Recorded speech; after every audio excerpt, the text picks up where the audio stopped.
and live on YouTube.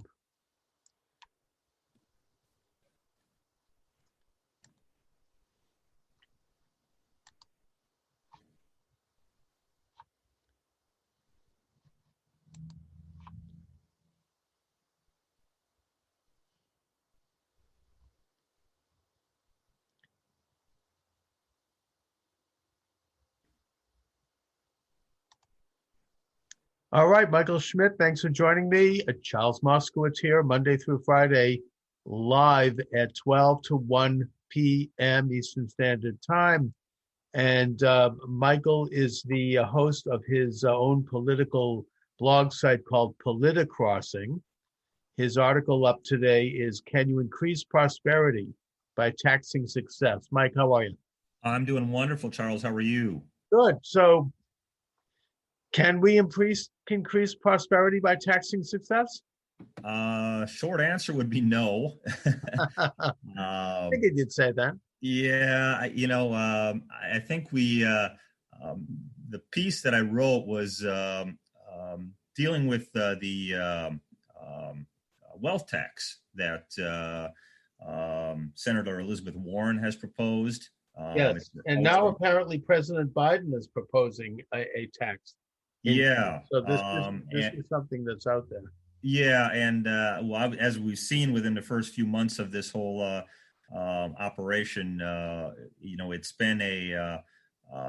it's been basically every liberal policy that you can imagine has been worked at being proposed and trying to push through Congress. So what they want to do is, at least Elizabeth Warren's wealth tax plan is an ultra millionaire wealth tax, and she wants to have a 2% wealth tax on anybody that has a wealth of $50 million to $1 billion. And then anybody that has a wealth of over $1 billion, that would be an extra 1% tax. So they'd pay 3% tax. Now, the interesting thing is she claims this will raise $3 trillion over 10 years. Mm-hmm. And they would use that money for education and infrastructure. The funny thing is, I think a lot of this is the question, or the thing that you always hear a lot from the Democrats is, well, the rich need to pay their fair share. Right. So right. What is their fair share? And so if you look at the percentage of who pays income taxes, the top 1% pays 38.5% of the income taxes in this country already. Right. The top 10% pays 70% of the taxes. Top 25% pays 86% of the taxes. So they're already paying their fair share and then some. Whereas in comparison, the bottom 50% are only paying 3.1%. So I think there's this misconception out there that the rich aren't contributing or aren't paying their fair share, and they're getting out of paying their taxes, and they're not. Now, are there loopholes? Yes. Do they have good tax attorneys and tax accountants to find loopholes? Of course, but regular people do as well, right? So I think everybody, as far as I'm concerned, and I've proposed this for a long time, and I've been a big fan of it, is do a 10% across the board tax. Everybody has skin in the game at that point. So yeah, I hear you. I mean, it's sort of the earned income tax credit has resulted in people below a certain income paying zero taxes, and that's something that was actually implemented in the Reagan administration. And I tend to agree that we're all American citizens, and we all should pay some tax to uphold the government because we're all benefiting from this government. But when Elizabeth Warren, appeals to class envy by saying, "Oh, you got to take something from the rich because they're successful and distribute it to you because you want it, because somehow, for some reason, you deserve it." First of all, I mean, I get the appeal, but on a practical level, I don't think it usually works out that way. When they raise taxes from the rich don't pay those taxes because the rich have, first of all, most of them are internationalist business people who have investments all over the world and who don't really care about what one country does. They'll just shift it over to another country or to the Cayman Islands or wherever. Yep. And secondly, they have a staff of very well-paid and very experienced accountants who, as you say, can find loopholes. They can, shelter the money. I mean, when the passage of the Income Tax Act of 1912, one of the provisions of that, which is not well known, is that it also created the foundation and the nonprofit.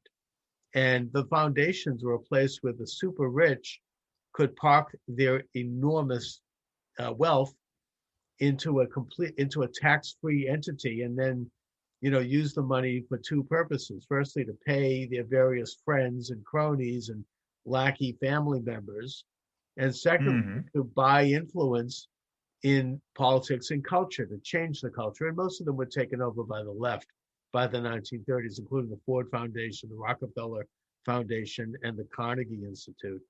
So, they're going to find, I only mention all this to point out that they're going to find ways to circumvent these laws. And the result is that you and I, the middle class, the lower middle class, we're the ones that are going to get stuck holding the bag.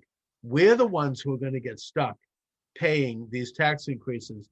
And the result is that we're going to be hurt. We're going to have to shrink our businesses. We're going to see employment contract. And that only further empowers the very wealthy, super wealthy that people like Elizabeth Warren are claiming to go up against. Right. Well, I mean, obviously, and I made this point in my article, was do you think they're going to stop at wealth of 50 million? Let's just say it doesn't raise the $3 trillion over 10 years that they're looking for. Well, you know what? I guess we're going to have to adjust it down now. Let's see. We're going to start taxing people that are 20 million or more, and then down to maybe 10 million or more. We have to find a way to get that money coming in. And you think they're not going to go down to 1 million or more? It's an ever expanding zone, and once it starts, it never will sunset. So we found that right. so much throughout government programs. So. And like I also said in my piece, do you think Bill Gates is going to be paying? I mean, he'll find a way to get out of it. I mean, yes, he's a big time liberal, but I don't know that he wants to pay extra taxes. So no, I mean, he probably has all of his money either overseas or sheltered. And what you're saying is actually even more stark than what you're mentioning, because it affects all levels of income. And I'll give you an example. Yes. Yeah. The stimulus package that was just signed by Congress, $1.9 trillion, less than 10% of it goes to actually help people who are dealing with the COVID virus. Yeah. And what Biden very sneakily did, and the left, which passed this package, is that they lowered the definition of who would qualify, for example, for these extra stimulus checks, which previously, there was always a cap. I mean, yes. You don't need to give a check for $1,400 to Bill Gates. Right. I agree with that, but the point is that what they did was they lowered the cap so that now a family with a joint income, I think of 150,000. Yes. They don't get the check, or they get less money. Correct. An individual gets less money if they earn under 80,000 or 70,000. The point I'm making is that, people who are into class conflict and envy, they might think, oh, that's great. We're not going to give. But the reality is that you have billions of dollars less going to real people. Instead, it's going to all these liberal special interest groups and fat cat, left-wing organizations and donors who are being paid back for their support for the Democratic Party. Yes. And it's going overseas to groups like the Palestinian Authority and the Burmese communists and who knows who else. The point is that the trickle, the taxing of the rich doesn't necessarily mean you're rich. No. Somebody who's earning 75 grand a year is not rich. But if they redefine rich as being that, then you're going to get screwed. Well, and again, Charles, it depends on where you live. I mean, if you're making $75,000 a year and you live in New York City, right. It's enough. That's not the same as making $75,000 and living here in North Alabama. It's a different kind of. You have to you have to really look at it from that perspective, because certain parts of the country, your dollar goes a little bit further than other parts of the country. So, Oh yeah, absolutely. Local standard of living. And I think that they also took off the table for that reason. If there's one small victory, the automatic national $15 an hour yes, they minimum did. wage, which might make sense in New York, as you mentioned, or some of these other big state, wealthy top 1% type states, but it doesn't make sense in Arkansas or Alaska or Idaho, where the standard of living is less, and someone, $15 an hour, I mean, $10 an hour would earn the same thing. And in terms of real dollars and real expenses. So in a sense, tax policy, economic policy, just like so many other policies, it's best done local. It's best done by locally elected officials where they actually are accountable to people and where they live in the community and they have to deal with the consequences themselves. Yeah. And we didn't have a federal income tax for a good number of years. I believe until World War One. That's right. Passage of the 16th Amendment, I think it was. Yes. Yeah. So, I mean, until then, we didn't even have a federal income tax. And I think, we're at the point now, again, looking at the policies that we're going here. The other thing that I think this kind of ties into this whole wealth tax, and it's probably another article I'm looking at writing, is you got to look at where oil prices are going, where gas prices are going, and have to seriously start taking a look at inflation, because with all these, this last stimulus bill was a $1.9, $2 trillion package deal. $1.9 trillion. Mm-hmm. I think over the last year, we've spent $6 trillion now. If my math is correct. And even if Elizabeth Warren's bill is right and they're able to capture $2 trillion, that's not even enough to pay for a third of this most recent borrowing. No. And it's not going to go to the things she talks about. It's going to go to maintaining the debt that we're assuming from the bonds sold by the Federal Reserve Bank. Yeah. And the interest on that debt. I mean, if you take a look at the national pie chart of where the annual income from taxes goes, I think it's about a third of it, or maybe a quarter of it, goes to maintaining the interest on the national debt. Mm-hmm. Not even talking about the principal here. We're talking interest. Yeah, and then a good chunk of our budget goes towards Social Security, Medicare, Medicaid. It's all those social welfare programs that at some point need to be reformed. But again, that's almost a political dead weight, because as soon as that starts getting mentioned, people start fearing about losing their Social Security, and then all the fear tactics come out and the ads start running. And but at some point, we can't keep going at this pace, because we're going to end up like the Weimar Republic or like Greece. Well, we're going to end up where people really do lose their Social Security. Absolutely. Yeah. I mean, if you start getting those programs, even though we may dislike those programs, and I think they would be better that they be done by the private sector with government oversight. Right. In a way similar to the way, if you take a look at federal agencies, if you take a look at Congress, you take a look at the court system, they have like retirement programs, and it's invested into the private sector, but they have a very good scrutiny by their officials. I mean, that to me is a good model for what we should have. And that Social Security, that's your money. Medicare, that's your money. You pay into that system all your working life. Every time you get paid a check from your company, you'll have Social Security taken out. You have FICA taken out. FICA is Medicare. Yep. And basically what you're doing technically is you're buying a pension through Social Security, and you're buying health insurance through Medicare. And, they do a very poor job of it, because, they regulate it. They don't give you much interest on it. If you die before retirement, it disappears. Medicare, they'll talk about regulation. I mean, a few years ago, I had to get in order to work, I had to get a license to sell life and health insurance, which I did not do well at. But I had, in the process of getting the license, I learned about Medicare. Mm-hmm. And it's not what you think it is. It's not cracked up quite. It's highly regulated, very stingy. This is your money. You paid into that rotten system all your life. If that same amount of money had been paid into a private medical insurance account where it had been invested and earning interest, you would have a substantial health account at retirement that really could, you could use to really pay for a vast number of things, as opposed to what Medicare is, which is highly restrictive, very regulated, and very tricky.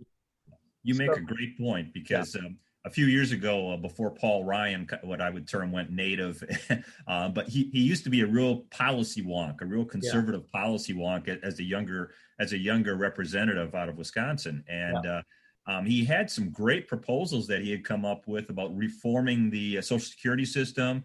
And one of them was to, like you said, take the money, and for people to have basically their own 401k pension account and use that Social Security money to invest it however they want. And you think about the return on investment that you get from Social Security now compared to what you get if you would have that money and be able to put it into accounts that you can, like you do at your office or at your, wherever you work. The return on your Social Security money would be, 10, 20 times greater than what you're getting now. I mean, you're getting pennies on the dollar for your Social Security for all the years that you worked. That's right. And that way you would get the government kind of out of it a little bit more, and you'd have people in control of their money, and you'd have it more. It'd be a greater. I would think it would be a win-win situation for everybody involved. But again, politics comes in, and demagoguery comes in. I mean, they start to say, the conservatives are trying to take away. Remember, they had those films where they showed. Oh, they read when Paul Ryan was running. Yeah, he was pushing grandma over the cliff. Yeah. But I remember my dear friend, the late great Dr. Samuel Blumenfeld, who I consider a mentor. We did hundreds of great hours on the radio. He had an interesting suggestion on this. His main area was education, but he said if the government put $1,000 into a bank account for every American child, a born or naturalized American child, and left it there, earning compound interest, not to be touched, then they wouldn't have to take Social Security out of the working man's dollar, out of their paycheck. And when they reach 65, the amount would have accumulated to the point where it would be a substantial nest egg that they could then draw from in retirement. And we would have in the meantime had a major advance, or a major, in terms of income in pocket that we then be able to invest and spend. And there's only two things you can do with money when you have it. Either you invest it, in which case it goes to someone else's company, which helps them expand, or you consume it, in which case you're expanding someone else's business. So, it would be, that would be an economic stimulus. They wouldn't need to have these big stimulus packages where they borrow $1.5 trillion from bankers at the Federal Reserve. The stimulus would happen where it should be happening, at its source, the source of income for working men and women. Yeah. Well, and if Democrats and Elizabeth Warren really were interested in lifting up the working class of America, they would be proponents of limiting government bureaucracy, and they would be interested in expanding the free enterprise, free market system, and getting businesses back open and letting people work, and taking away all those restrictions and taxes on people, and just let the free market work. Because let's face it, throughout history, the free enterprise, free market system has been the only system to help lift people up throughout the world. There's no other way to go about doing this. And every time they keep trying to level the playing field, as they call it, with robbing from the rich and trying to give to the poor, it doesn't work. And they've tried it in Venezuela. They've tried it in socialist countries all over the world for years, and it just doesn't work.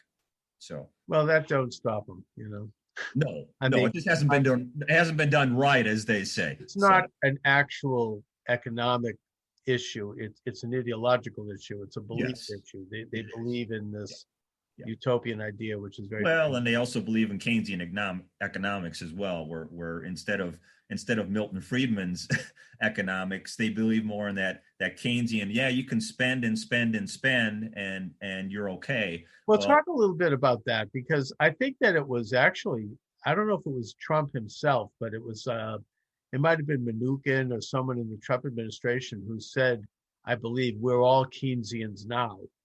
And that the Keynesian economic theory, as opposed to the Austrian theory, is the dominant theory and has been since the 1930s. And in a nutshell, I mean, correct me if I'm wrong, but what Keynes, what Maynard Keynes suggested was that in times of prosperity, you raise taxes because the economy can absorb the increase.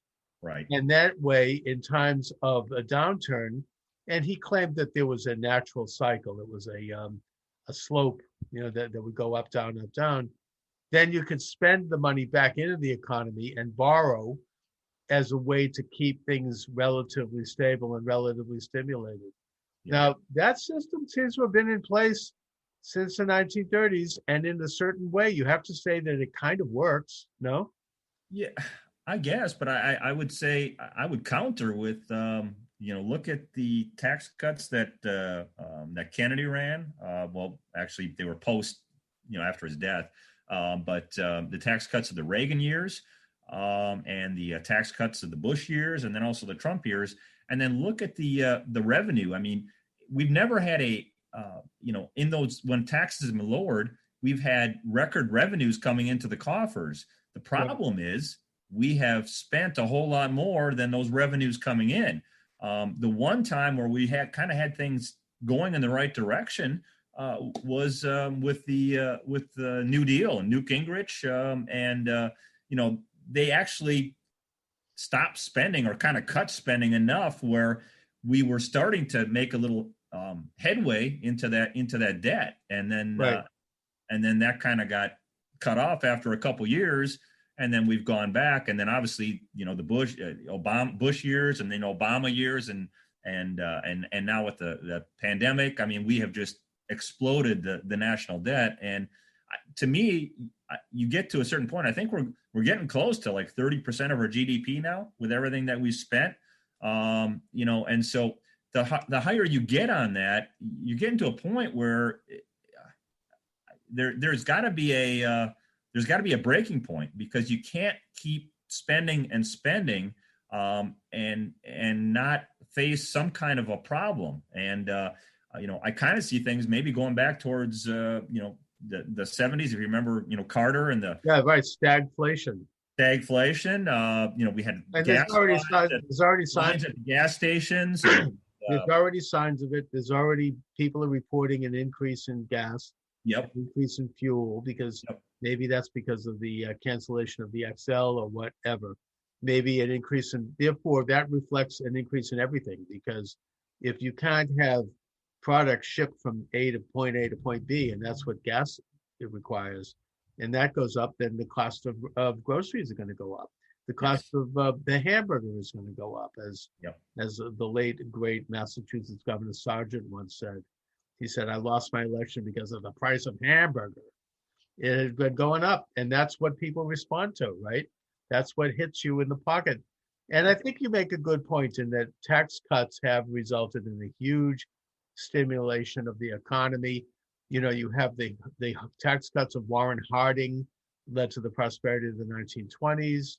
Yep. You had the tax cuts, at post-war during the Truman years, which led to the prosperity of the 50s.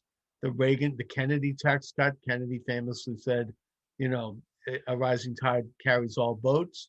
Yep. That led to the prosperity of the 60s, and then Reagan's tax cuts.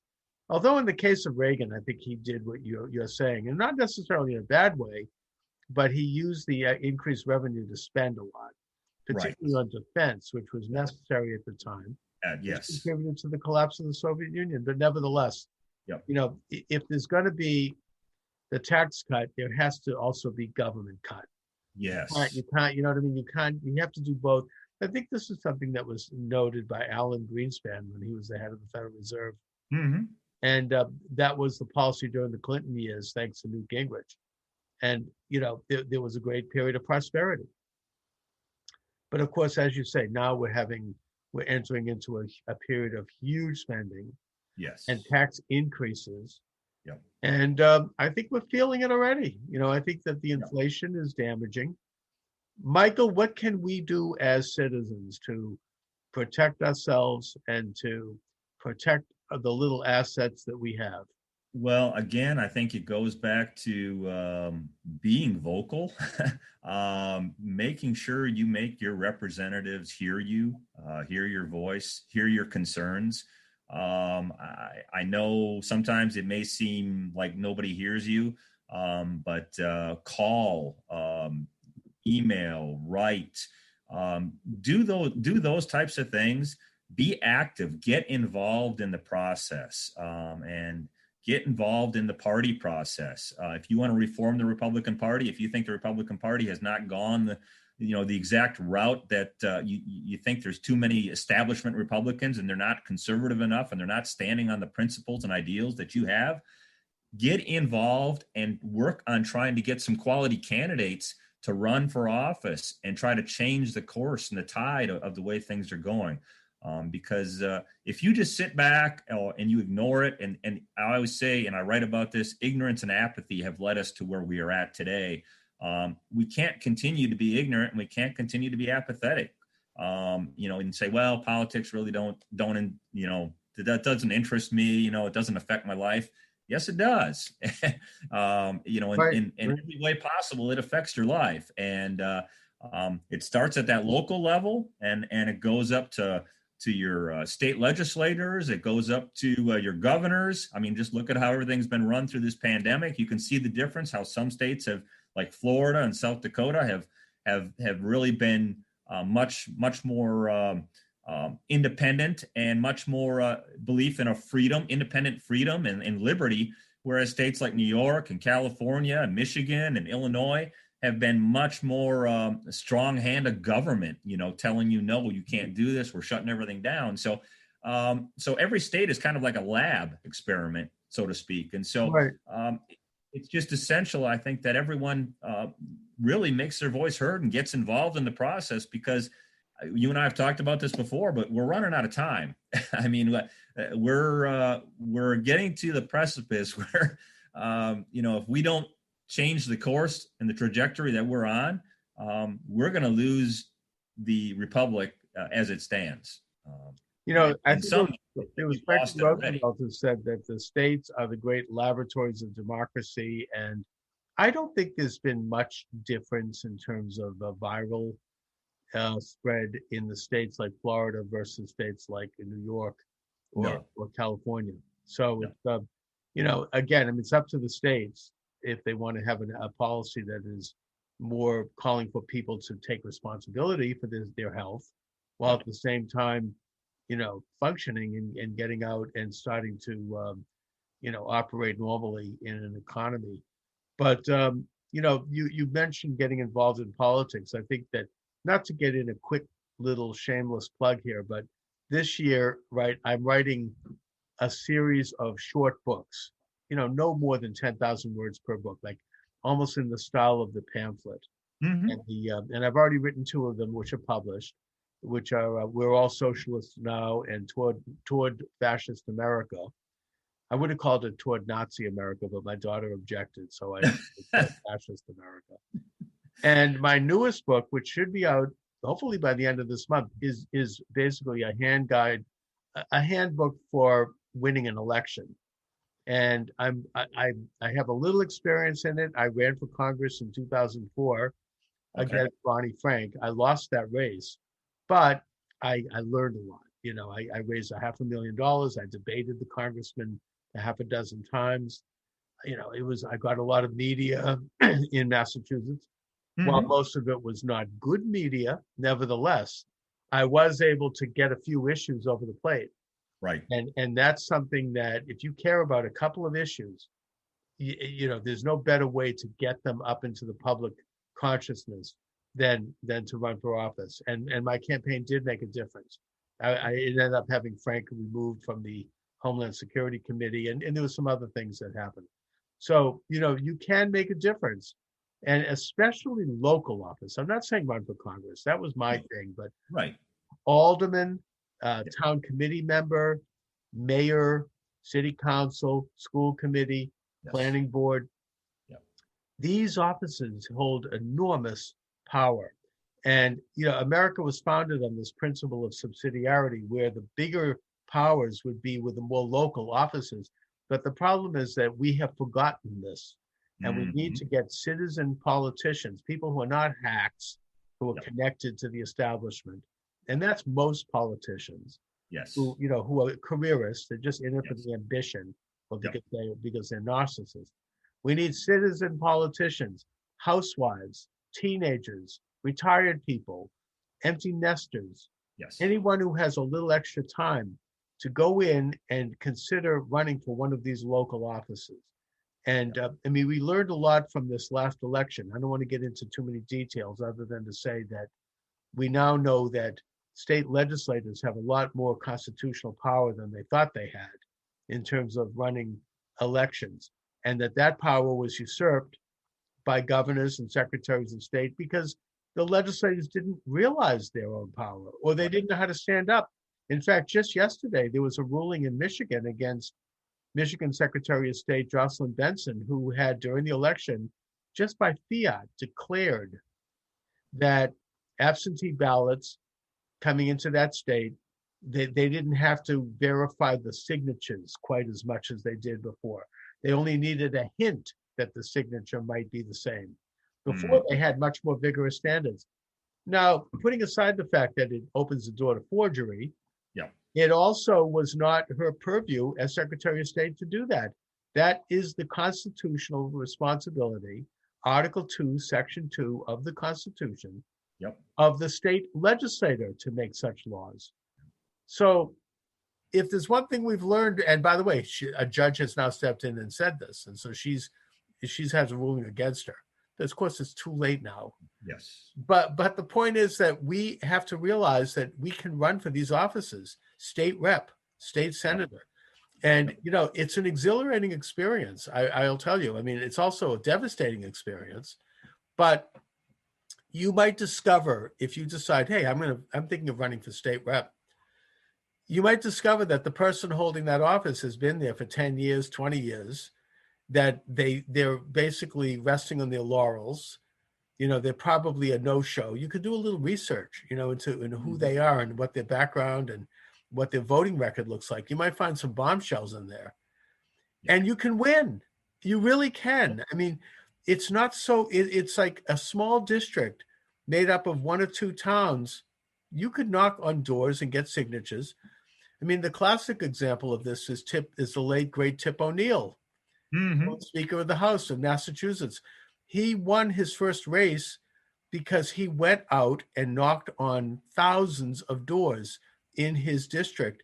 And I mean, this is a man who was obese and he had a heavy drinking. Yes. And this is not healthy. I mean, so if he can do it, you can do it. I mean, and he learned a lot from doing it. He made connections with people. You look them in the eye, you ask them to vote for you, you get their signature, and you hear them talk about their problems. And it changed him personally and professionally and politically. I did this and it changed me. It is an incredible experience. And you can win because it's a small district. It's a couple of towns. You don't have to have big money. Right. You don't have to have outside influence. You can do it just hitting the streets a little bit each day and going around and introducing yourself to people.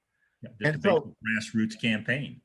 Exactly. So I'm writing a manual about this, and I'll have it published at the end of the month. I know you had mentioned that before. So yeah. And it's going to give us a step-by-step instruction in terms of how to do it. I know liberals will get it too, and that's fine. If they're grassroots, I don't mind that. They have issues too. Right. I want to see citizens get in and take on these hack establishment, people who are professional, who are careerists, who are just in there for either for influence or money. And that's most politicians, whether they admit it or not. I mean, that's, and always has been. That's politics. It's politics is it's power. And power, as Lord Acton said, power corrupts and absolute power corrupts absolutely. Of course, he went on to say that all politicians are very bad men. which is also true. Well, yeah, it's and if you look over the years, there's been very few politicians that you could probably count on your hand that have actually gone to Washington or have gone to a state house and after serving one term or two terms, they've said, nope, that's it. I've done my service. I'm going home. It's very rare to find those types of people. Well, one of the reasons for that, and I learned this when I ran for Congress, is that Congress, sometime in the 1970s, they set up this incredible package for themselves. Oh, yeah.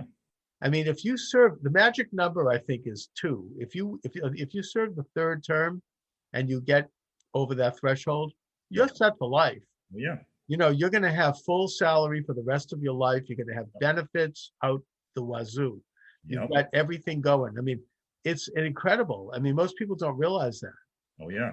And so, they put in incentives for themselves to stay in office and to keep each other in office, and both parties do it. It's not a partisan thing. No, no, and that's the thing. Yeah, I think it's Republican, it's Democrat. It doesn't matter. I mean, I think it's the point that you and I continue to make when we've had these discussions on your podcast. It's about trying to get this republic back. It's about trying to get back to what our founding fathers, had it visualized, and we've gotten so far off of that track. It's time to get people back involved in the system, because we all have a civic responsibility, to do our part. And if we each do our individual parts, we can turn this ship around. But again, it's a matter of people getting involved in the process. And so, obviously once your pamphlet is out, let me know, because I want to, get that out to people that I'm in touch with. And because I think that, again, it'll serve as a guide for people on how to go about getting yourself into the process. Yeah, absolutely. So Michael, what do you have coming up on your blog? I am looking at a couple different pieces. I'm looking at maybe doing a historical piece with the Weimar Republic and kind of doing a comparison of where we might be heading. So that, and also I'm looking at more of a social issue type. I did some security work this past weekend at a state basketball tournament here in Alabama, and I was amazed that I was doing security for 10 and under girls for a state basketball tournament. And I was amazed as just an observer at the parents and the way the interactions are and the examples they set for their children. So I may do kind of a social issue piece. Excellent. On that. So from an outside. Yeah, I want to have you back to talk a little bit about Alabama. Okay. And politics there, because I think that there are misconceptions between North and South, even to this day. I hear like liberal relatives of mine from New York and Boston make comments about Alabama that are probably not true. So, I have jokingly said to a few people down here, since Governor Kay Ivey has extended the mask mandate into April, which makes no sense. I've said I'm half tempted to throw my hat in the ring and run against her, and just to try to do something to bring up the issues of government overreach. Absolutely. And that's the problem with a lot of it down south here. Just in a nutshell, is you have a lot of Republican in name only that probably used to be Democrat, but they couldn't get elected as a Democrat, so they switched over to Republican, and that's part of the issue down south here. So, well, first of all, I urge you to run for that office. That would be amazing. And we should talk about that. Yes, I've been definitely thinking about it. So good, excellent. Well, that's something I'm going to keep a tab on. So, Michael, where can people read your blog and other information you'd like to give out? Well, they can find me as always at conservativethinker.net, and that is my main blog site with 90 some odd pieces there for people to read. You can find me. I also am contributing articles to politicrossing.com. It's a brand new website, intersection of politics and faith. So you can find my articles there. Just look for Michael Schmidt. You can find me on Twitter at BuckyBoyMike, and you can find me on Facebook and LinkedIn. Just look up Michael Schmidt, and you will find me there as well. So, All right, Michael Schmidt, listen, I want to thank you for joining me as always. I appreciate the time as always, Charles. Excellent. Have a great afternoon. You do the same. Excellent.